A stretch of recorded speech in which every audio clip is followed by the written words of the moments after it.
If anyone wants predictions to give me, predictions for tonight? 8-0 Scotland.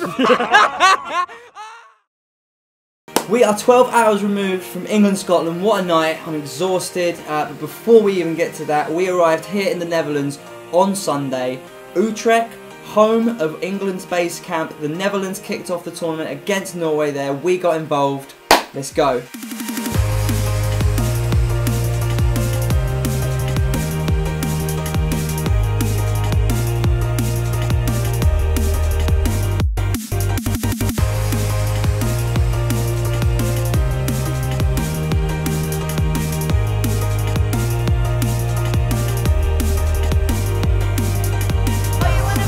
Can you make me look Dutch? That would be amazing. Does it look sexy? Do I look the part?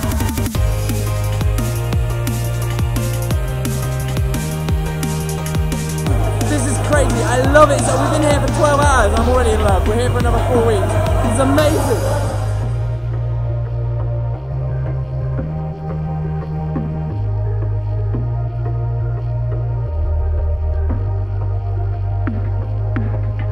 Quick shout out to this legendary steward. We whacked out our microphone, which looked a bit dodgy, and as soon as we did, these 2 security guards come right over to us, stared us down, and I thought, oh god, here we go.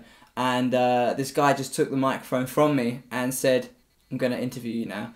What a legend, but unfortunately the microphone wasn't turned on, so we didn't get any audio, but I wanted to put you in the video, mate, so thank you for being such a legend. Nederland gaat winnen!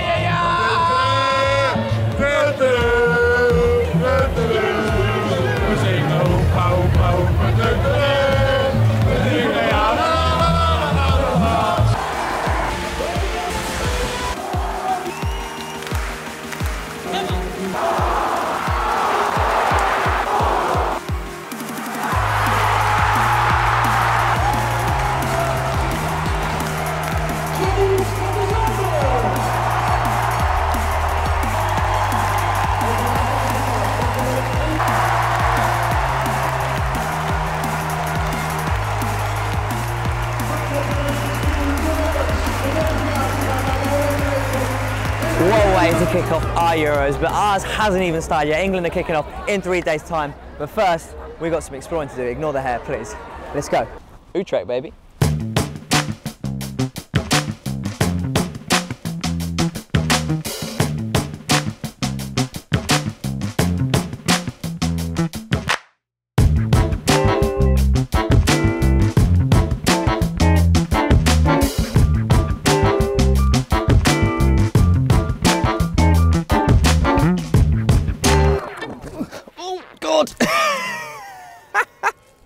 What a night it was in Utrecht last night. Holland opening up the tournament. Holland and Norway. Holland won 1-0, the host nation. Incredible support, a sellout. Apparently they've sold out all their games this competition, so I definitely think they, alongside France and Germany, who have won the last 6 of these tournaments, are going to be the favourites. England have got to be up there as well though, so I am very confident that our Lionesses can get the job done. They're playing on Wednesday. They are based here in Utrecht, as are we, so it only makes sense to explore the city. And the first thing we were told to do was climb this big tower behind me, if you can see it. Yep, good luck to us. Oh, I'm so old.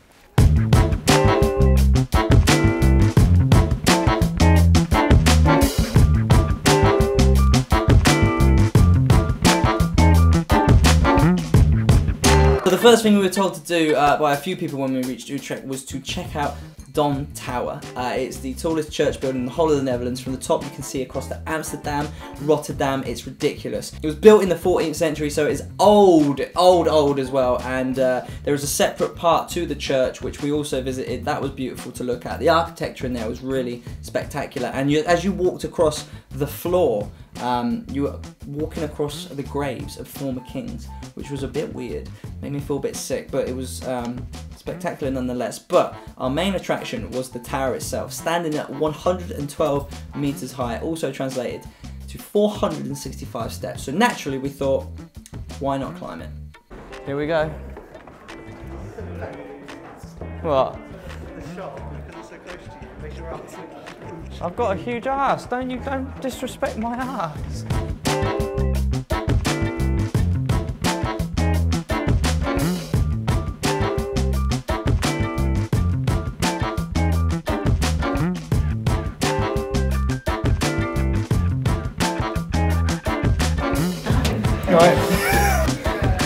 Take my hand.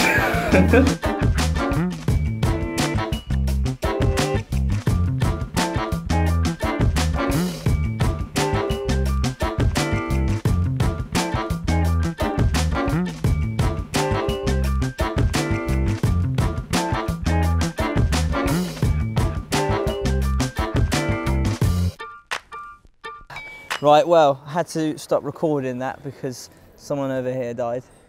So we're sat outside the tower now. We're gonna have to have a little chill. Enjoy, mate.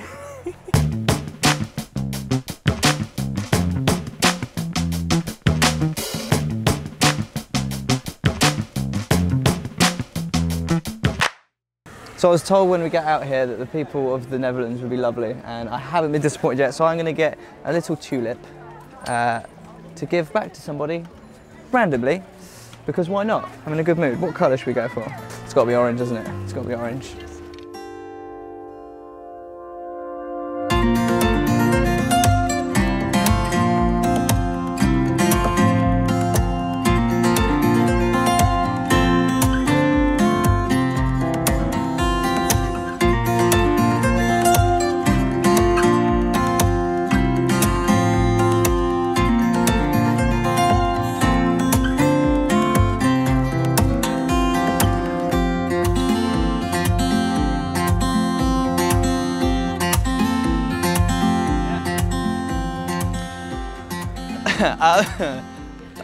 Can't really find anyone to give my tulip to right now.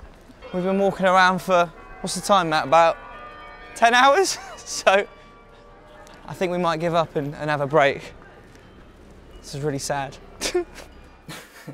So at this point in the night, you know when you think of doing something and you give yourself apparently 3 seconds to do it, otherwise you just won't do it. I bought that tulip and I was like, I'm definitely going to give this out. And as soon as I left the shop, I was like, no, I won't give it to her. No, I won't give it to them.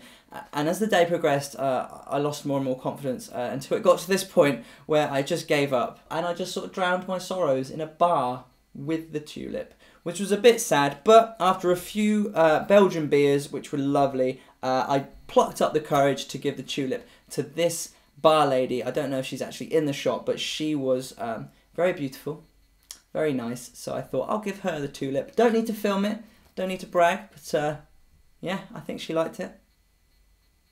I think. At this point in the night, we were actually waiting for it to get dark because there was a part of Utrecht that we really wanted to see in the night time. So we still had a few hours to kill for that. So we went to an Irish bar, and I swear there was literally only about 6 people in this bar. There was a German at the end. I can't remember his name. Then there was Neil, and Matt was here, I was here, and then somehow, to my left, was the first team manager of the Manchester City women's team. Probably the biggest English team in the country, one of the biggest in Europe. So that was a bit bizarre. I had a few beers as well, so I wasn't really talking much sense, but it was great to meet him. I didn't want to whack out a camera or anything to get in his face. We just wanted to have a nice drink and relax. So that was cool. But that wasn't the main attraction for the night because there was something we wanted to see when Utrecht became the night.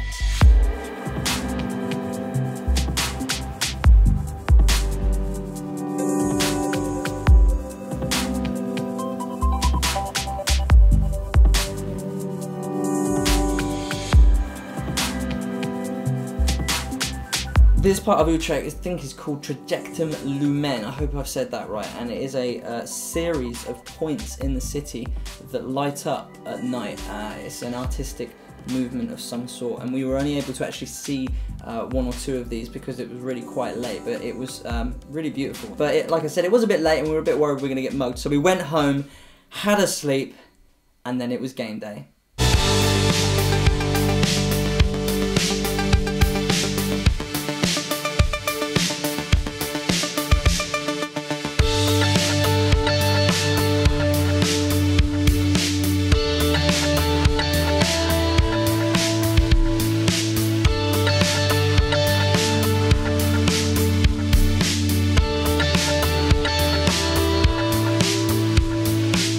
My man here, Lee, has just hooked me up with this incredible limited edition Lionesses t-shirt. Absolutely love it. Thank you very much, mate. I'm meeting up with some of his boys here, seeing what, like, atmosphere-wise, I'm trying to give a sense of what this tournament is so far. A lot more people here in Canada 2 years ago. It was A few people came over, but it wasn't just, you know, here it's quite big, it's quite close to the UK and Scotland.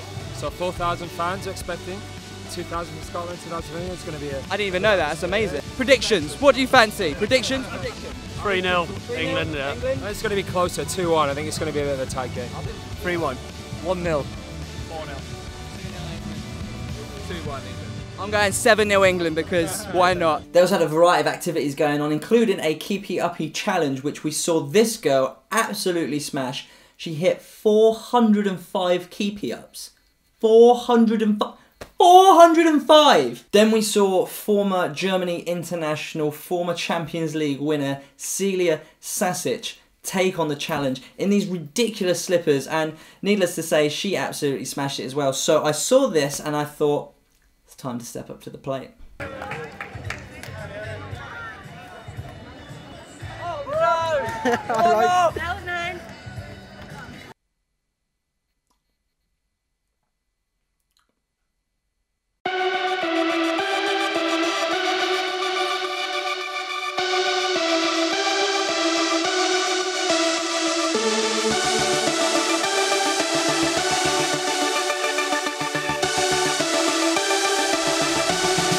Here with my friend, good friend Neil. I'd love to call you a good friend now. You've been amazing to us since we arrived. Bumped into each other here at the Netherlands game opener. Probably the only other Englishman here, weren't you? That's right, that was the conversation starting of the England top, wasn't it? It's been a pleasure. You think we've got what it takes to win this? I'm not really scared of any team we go up against. Even Germany, we've beaten them before in the She Believes Cup, so there's no one I'm really frightened of. If anyone wants predictions to give me, predictions for tonight?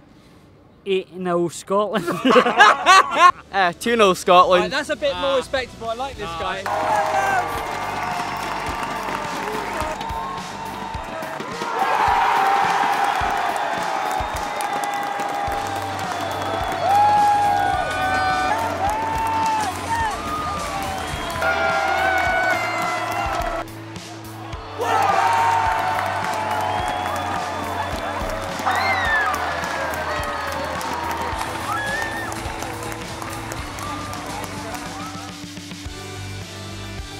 So all in all, a pretty successful night for England. Wonderful occasion. I want to leave it on this note because I want to kind of encompass what this whole tournament is. There was this one moment where we were sat next to an English and a Scottish fan, and they were just sat side by side throughout the majority of the game, having a chat, having a laugh, and for me that is the lasting image for this tournament so far.